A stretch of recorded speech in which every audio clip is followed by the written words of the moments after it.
Thank you so much. I want to thank everyone who had anything to do with convening this remembrance 40 years later. It's very moving for me to be here. I hope you'll indulge me and allow me to begin a bit personally. I was 26 years old in the summer of 1976 at Bread Loaf Writers Conference when I first saw Terrence give a reading from his then just published book, The Survivor. I was in the wings watching him, and I was stunned by the reading. I had spent quite a bit of my young adulthood, for some reason, unbeknownst to me, reading literature of the Holocaust. And so I ran to the bookshop of Bread Loaf and bought the book. And just before leaving the conference, he signed it for me. I was a little in awe of him, and I didn't speak with him very much, but he tucked his card from Colgate University into the book. I returned to California and contracted meningitis. It was about a month that I was ill, and in recovery, I opened The Survivor and read it. And of course, I was very peculiarly receptive. The language went way in, and I wrote him a letter about the book and how much I admired it, and we began an epistolary friendship that went for about a year.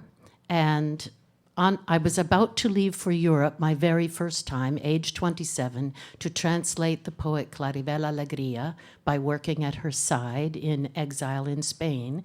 And Terrence suggested that we have a visit on the way, that I should stop by the house that he lived in Hamilton, New York. So this deepened the friendship. We became very close at that time, and he sent me on a journey in Paris to a place he would not divulge to me except to give directions.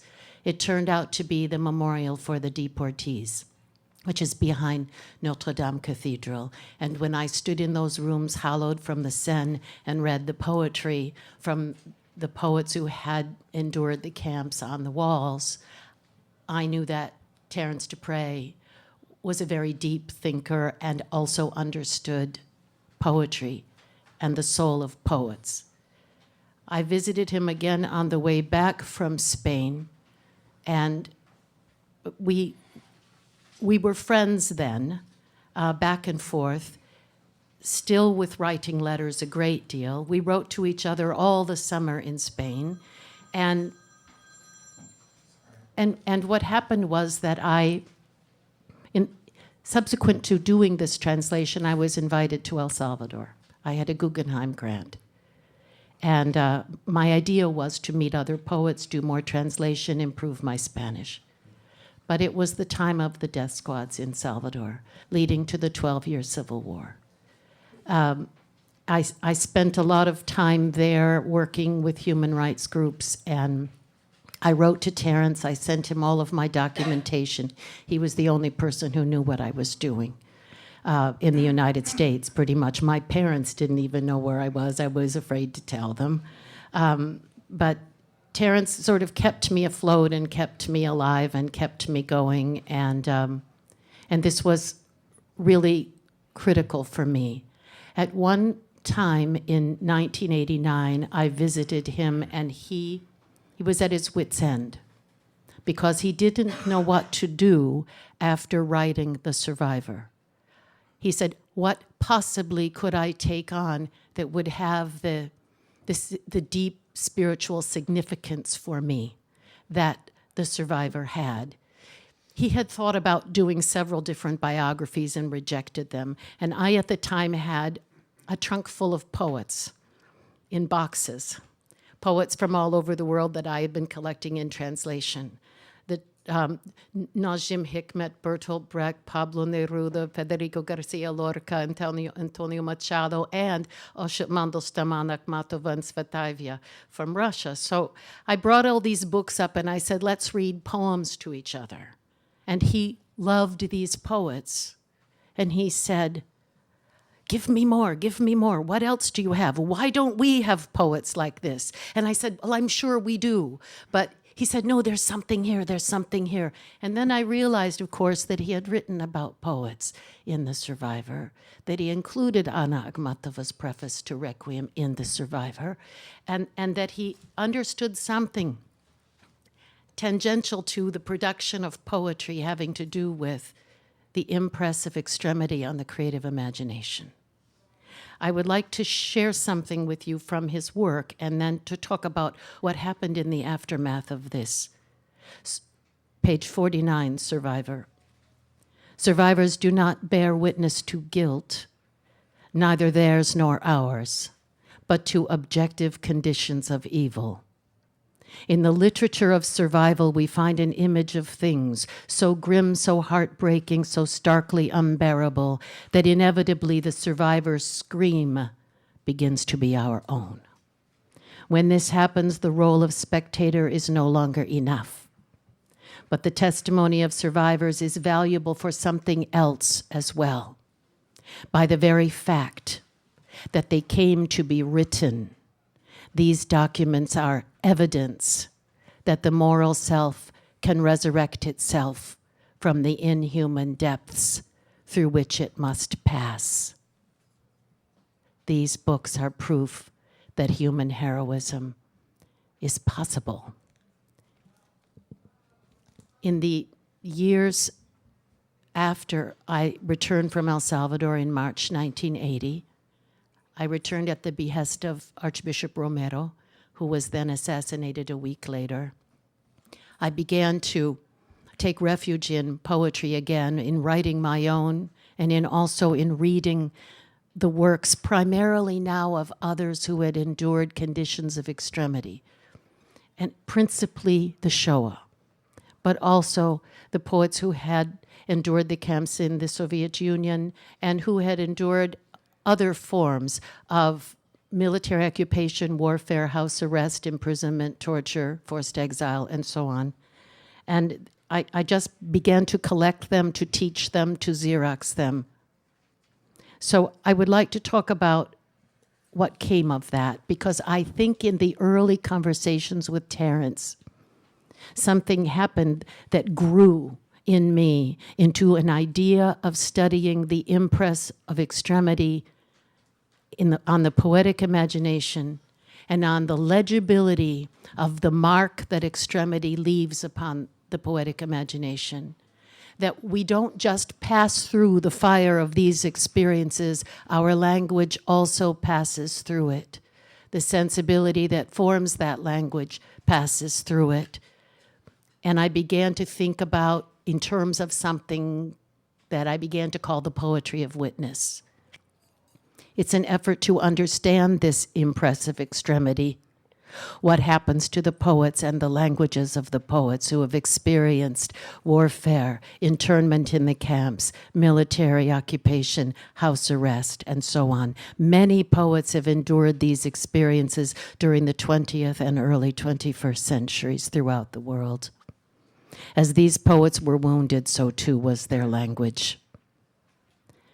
In his essay, Many Thousand Gone, our American writer James Baldwin writes, "It is not a question of memory. Oedipus did not remember the thongs that bound his feet. Nevertheless, the marks they left testified to that doom toward which his feet were leading him. The man does not remember the hand that struck him, the darkness that frightened him as a child. Nevertheless, the hand and darkness remain with him, indivisible from himself forever, part of the passion that drives him wherever he thinks to take flight." Memory is wounded space, not only a spring or a well, but also a tomb. Memory inters and excavates the ruin. Memory can be tainted, anguished, humiliated. Anguished memory eliminates repose. It pits authenticity against logic, and the failure to connect these two undoes every model and code. During recent years, as was inevitable, the term poetry of witness has been variously interpreted. Witness has come to refer much of the time to the person of the poet, much as it refers to a man or woman testifying under oath in a court of law. Poets of witness have been considered by some to be engaged in writing documentary literature or poetic reportage in the mode of political confessionalism. As compelling as many such witness poems are, poetry of witness originated in a very different constellation of thought, in which it was not regarded as constituting a poet's identity, nor prescribing a new littérature engagée. Poetry of witness is a term descending from the literature of the Shoah and complicated by philosophical, religious, linguistic, and psychoanalytic understandings of witness. In my sense of the term, it is a mode of reading rather than of writing, of readerly encounter with the literature of that which happened. And its mode is evidentiary rather than representational. When I reread Terrence preparing to come here, that is why I read that passage to you just now. It has that word evidence in it. That the writings of the Holocaust do not represent or describe the Holocaust. They are evidence of the Holocaust itself. They are further evidence. Forensic evidence, if you will. It's evidentiary in fact as spilled blood. In reading the poetry of witness across time, languages, and borders, a connective tissue of images and concerns becomes legible. Shared tendencies toward rupture and fragment, tools and devices for poetic lockpicking, for magnification, paring and chiseling, and also one finds instruments within the poems for navigating history, excavating memory, and writing what cannot be written. Some of these shared qualities include the poet's explicit appeal to be believed, attempts to console the reader in advance, the difficulties of remembering and forgetting, the appearance of memory, war, and death as figural, an awareness of temporal shifts and a change of epochs, the illusion of the past as if dreamt, of the past as another country, the experience of the self as fragmented, the self as stranger, and of time as radically altered. I have run out of time, but speaking of time, I want to leave you with one thought, especially for the students in here. Terrence Dupre began reading the memoirs and literature and poetry produced by survivors of the camps and the Holocaust, the Shoah, and the camps in the former Soviet Union. But he didn't have his thesis when he began. He immersed himself in those works for a couple of years, and then he came to a crisis within himself. It happened on one particular night when he realized the enormity of what he had undertaken, and he realized what it meant, what these testimonies actually were. And he believed at that moment, he told me, that he either had to continue and go all the way through with it, or he couldn't continue his life. And he made the right choice. He continued to go all the way through with it. But he was once a very young man sitting in a library just starting to read. Carolyn Forche.